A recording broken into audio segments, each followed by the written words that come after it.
I want to start out by explaining quite carefully what I mean by mythology. The word is very largely used today to mean fantasy, or something that is definitely not fact. And it's used, therefore, in a pejorative or put-down sense, so that when you call something a mythology or a myth, it means you don't think much of it. But the word is used by philosophers and scholars in quite another sense, where to speak in the language of myth is to speak in images rather than to speak in what you might call plain language, or the language of fact, descriptive language. You can sometimes say more things with images than you can say with concepts. As a matter of fact, images are really at the root of thinking. One of the basic ways in which we think is by analogy. We say a certain thing is, say we think of the life of human beings might be compared to the seasons of the year. Now, there are many important differences between a human life and the cycle of the seasons, but nevertheless, one talks about the winter of life or the spring of life, and so the image becomes something that is powerful in our thinking. Furthermore, when we try to think philosophically and think in abstract concepts about the nature of the universe, we often do some very weird things. You see, it's considered nowadays naive to think of God as an old gentleman with a long white beard who sits on a golden throne and is surrounded with winged angels. And we say now no sensible person could possibly believe that God is just like that. Therefore, if you get more sophisticated, you believe that God is, say, if you follow St. Thomas Aquinas, you think of God as necessary being. Or if you think with Buddhists, you think of God as the undifferentiated void, or as the infinite essence.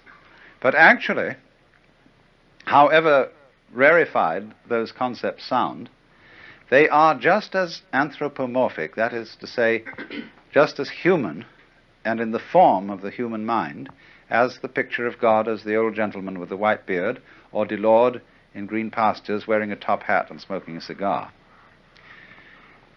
Because all ideas about the world, whether they be religious, philosophical, or scientific, are translations of the physical world and of worlds beyond the physical into the terms and shapes of the human mind. So there is no such thing as a non-anthropomorphic idea. The advantage of Delord in talking about these things is that nobody takes it quite seriously. Whereas the undifferentiated aesthetic continuum could be taken seriously. And that would be a great mistake. Because you would think you understood what the ultimate reality is. So I'm going to use very largely naive mythological terms to discuss these matters. And if you are a devout Christian, you mustn't be offended by this, because you will naturally think that you have risen now to a more superior idea of these things than these very simple terms derived from the imagery of the Bible and of the medieval church. But I shall discuss Hinduism in the same way. And I'm going to begin with Hinduism to give you a sort of fundamental account of what it's all about. I imagine some of you were present at the lecture I gave in the university on religion and art. And I discussed the view of the world as drama. Now I want to go more thoroughly into this, because the Hindu view of the universe is fundamentally based on the idea of drama. That is to say, of an actor playing parts. The basic actor in this drama is called Brahma. And this word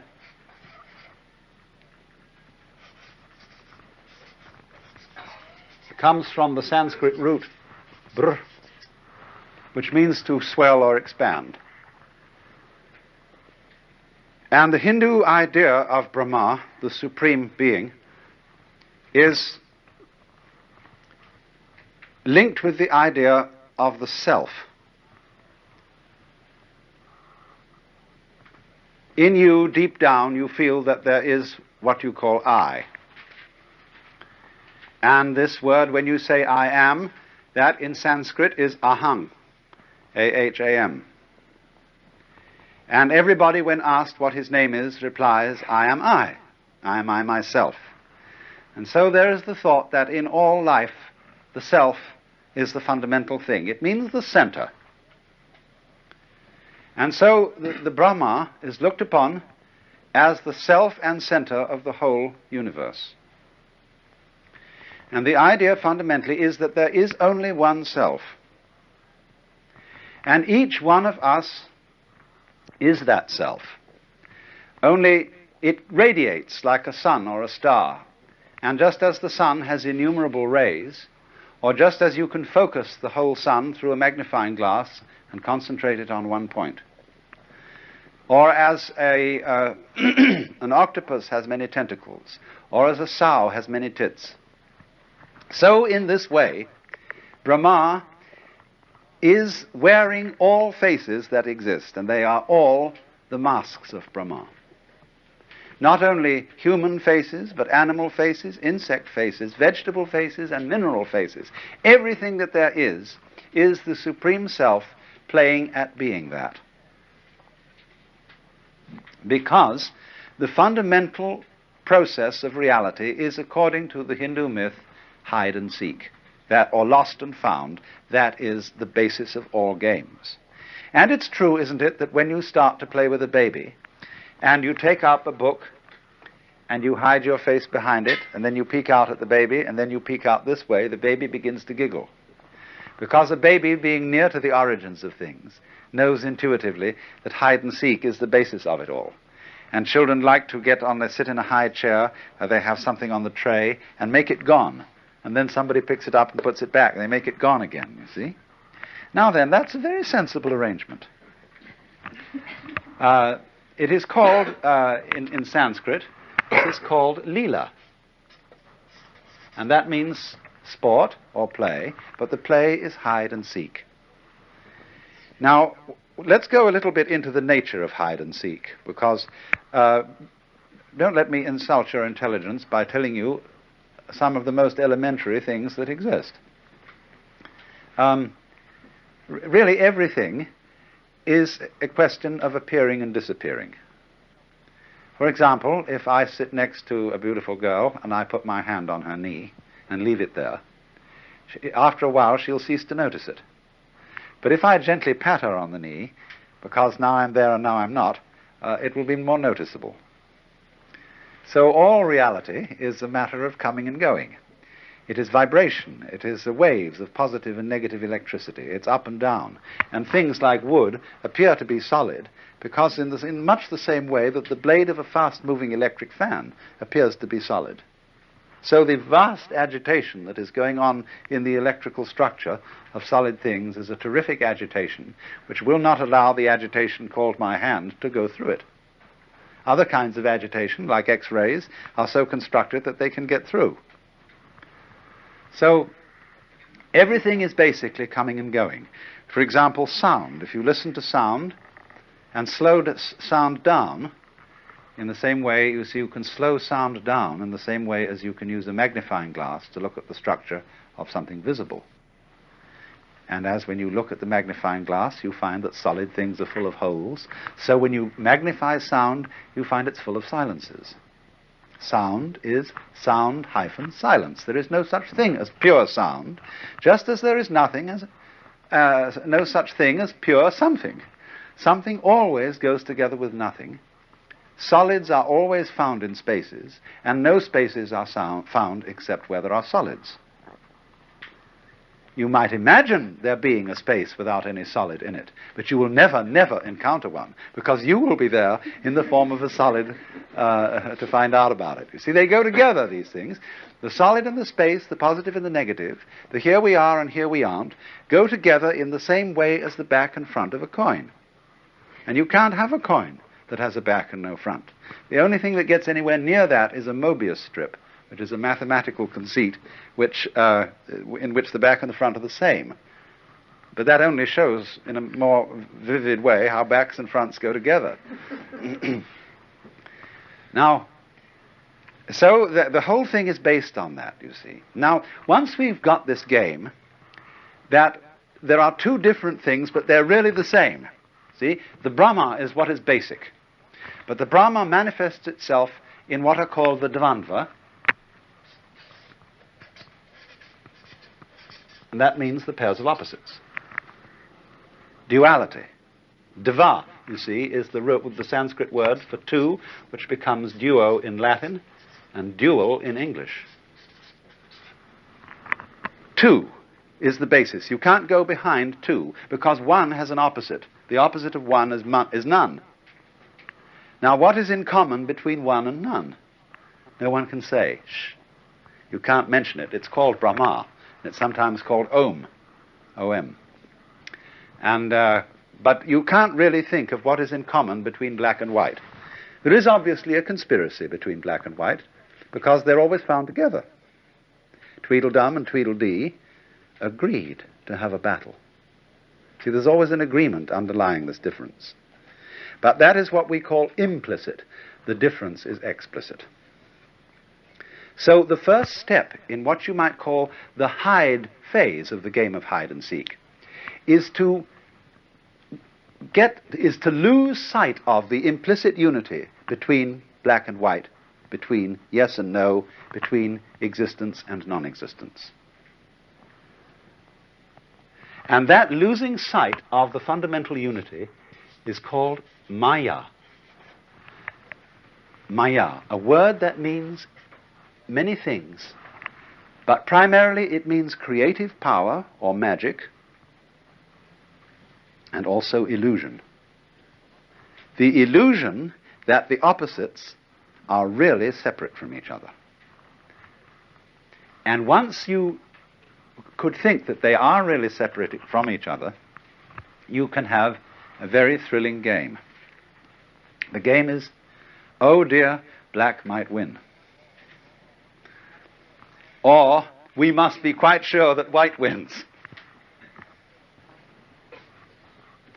Now, which one ought to win? Sometimes when you look at this, you would say, or this, the reality here is the writing. That is what is significant. And yet, there are many patterns that one can have when you're undecided in your mind as to what is the figure and what is the background. It could be a black design on a white sheet, or it could be a white design on a black sheet. And the universe is very much like that. Space, or the background of things, isn't nothing. But people tend to be deceived about this. If I draw that, most people, when asked what I have drawn, will say that I have drawn a circle, or a disc, or a ball. Very few people will ever suggest that I've drawn a hole in a wall. Because people think inside first, rather than thinking out here. But actually, the two sides go together. You can't have what's in here unless you have what's out there. So all artists, all architects, all people concerned with the organization of space think quite as much about the background behind things and containing things as they do about the things so contained. It's all significant and it's all important. But the game is, let's pretend that this doesn't exist. So that's the pretending, oh, black might win, or oh, white might win. And so you see that is the foundation of all the great games that human beings play, of checkers, of chess, and of the simple children's games of hide and seek. And it's, of course, you see the tradition of chess that white gets the first move because black is the side of the devil. So all complications and all possibilities of life lie in this game of black and white,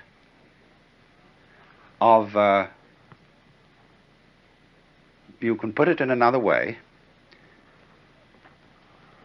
In the beginning of the game, when the two pairs are divided, that is to dismember, to cut, to separate. In the end of the game, when everything comes together, they are remembered. To dismember is to hide or to lose. To dismember is to seek and to find. To remember is to seek and to find. And so the Hindu mythology is this, that the Brahma plays this game through periods of time called a kalpa, and every kalpa is 4,320,000 years long. And for a kalpa, he forgets who he is and manifests himself, pretends he acts the part of, as the great actor, of all of us. And then for another kalpa, he wakes up, remembers who he is, and is at peace. So the period in which he manifests the worlds is called a manvantara, and the period in which he withdraws the game is called the pralaya. And these go on and on and on forever and ever and ever. And the whole thing is that it never becomes boring, because the forgetting period makes you forget everything that's happened before, so that each time, for example, a baby comes to birth, a baby is, although inheriting genes from the most distant past, the baby always confronts the world anew and is astonished and surprised at everything. But as you get old, you get heavy with memories. You get like a book that people have written on and written on and written on, as if I was to go on writing on this, and eventually the whole thing would become black, and then I'd have to take out a white chalk and start doing it that way. Well, that would be like the change, you see, between life and death.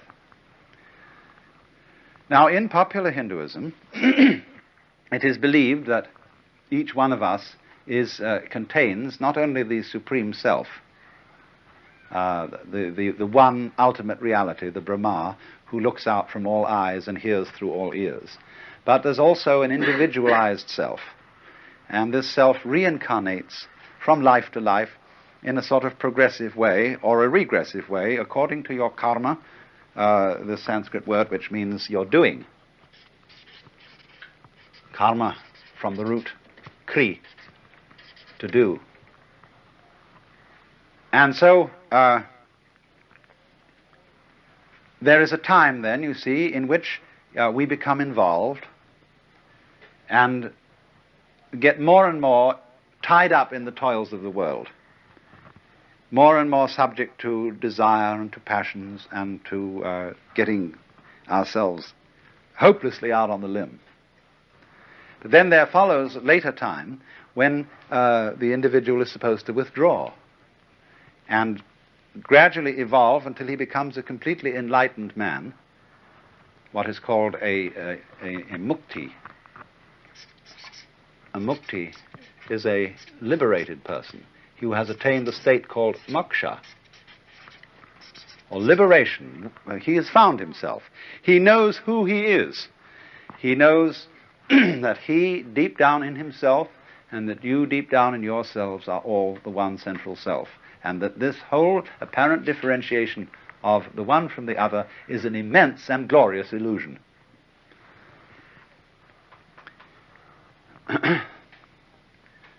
Now, you see, I said at the beginning that this is a dramatic idea. In drama, we have a convention of the proscenium arch and the stage. And we have a convention of on-scene and off-scene. There is the curtain or backdrop in front of which the actors appear, and behind that there's a dressing room called the green room. And in the green room they put on and take off their masks. And in Latin, the word for the masks worn by the players in classical drama was persona. That, the Latin word per means through, sona, sound, that through which the sound comes, because the mask had a megaphone-shaped mouth, which would throw the sound in an open-air theatre. So dramatis personae, the list of the players in front of a play, means the list of masks that are going to be worn. And insofar as we now talk about the real self in any human being as the person, are you a real person? We have inverted the meaning of the word, and we have made the mask word mean the real player underneath. That shows how deeply involved we are in the illusion. Because you see, the whole point of a play, the skill of the actor, is to persuade the audience, despite the fact that the audience knows it's at the play, is to have them sitting on the edge of their chairs, or weeping, or in terror because they think it's real. And so, of course, the Hindu idea is that the greatest of all players, the master player behind the whole shebang, who's putting on the big act called existence, is so good an actor that he takes himself in. He is at once the actor and the audience, and he is enchanted by his playing. So the word maya, illusion, also means to be enchanted. You know what to be enchanted is to be listening to a chant and to be completely involved in it. Or he is amazed. What is to be amazed? It is to be caught in a maze. Or spellbound. How do you get spellbound? What do you spell? You spell words. And so by the ideas we have about the world, and through our belief in the reality of different things and events, we get completely carried away and altogether forget who we are. There is a story about a great sage, Narada, who came to Vishnu. Vishnu is one of the aspects of the Godhead, Brahma. Brahma is usually the word given to the creator aspect, Vishnu to the preserving aspect, and Shiva to the destructive aspect. But when the Narada came to Vishnu and said, "What is the secret of your Maya?" Vishnu took him and threw him into a pool. And the moment he fell under the pool, he was born as a princess in a very great family, and went through all the experiences of childhood and being a little girl, finally married to a prince from another kingdom, and she went to live with him in his kingdom. And they were in tremendous prosperity and palaces and peacocks and all that kind of thing. Then suddenly there was a war, and their kingdom was attacked and utterly destroyed, and the prince himself was killed in battle, and so he was cremated, and she, as a dutiful wife, was about to throw herself weeping on the funeral pyre and burn herself in an act of sati, or self-sacrifice, when suddenly Narada awoke to find himself being pulled out of the pool by his hair, and Vishnu said, "For whom were you weeping?" So that idea of the whole world being a magical illusion, but done so skillfully, by whom? By you, basically. Not you, the empirical ego. Not you who is just a kind of focus of conscious attention with memories that are strung together into what you call my everyday self. But the you that is responsible for growing your hair, for coloring your eyes, for arranging the shape of your bones, the deeply responsible you is what is responsible for all this.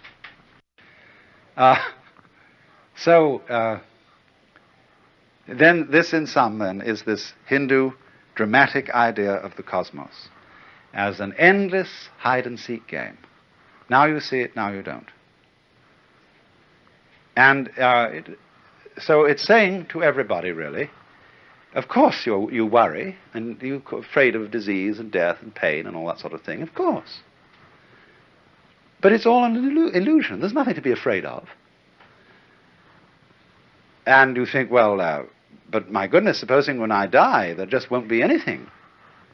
Be like going to sleep and never waking up. You think, isn't that awful? I mean, that's just terrible. Nothing forever. That doesn't matter. When you go into that period called death or forgetting, that's just so that you won't remember. Because if you did always remember, it'd be a bore. But you are wiser than you know because you arranged to forget.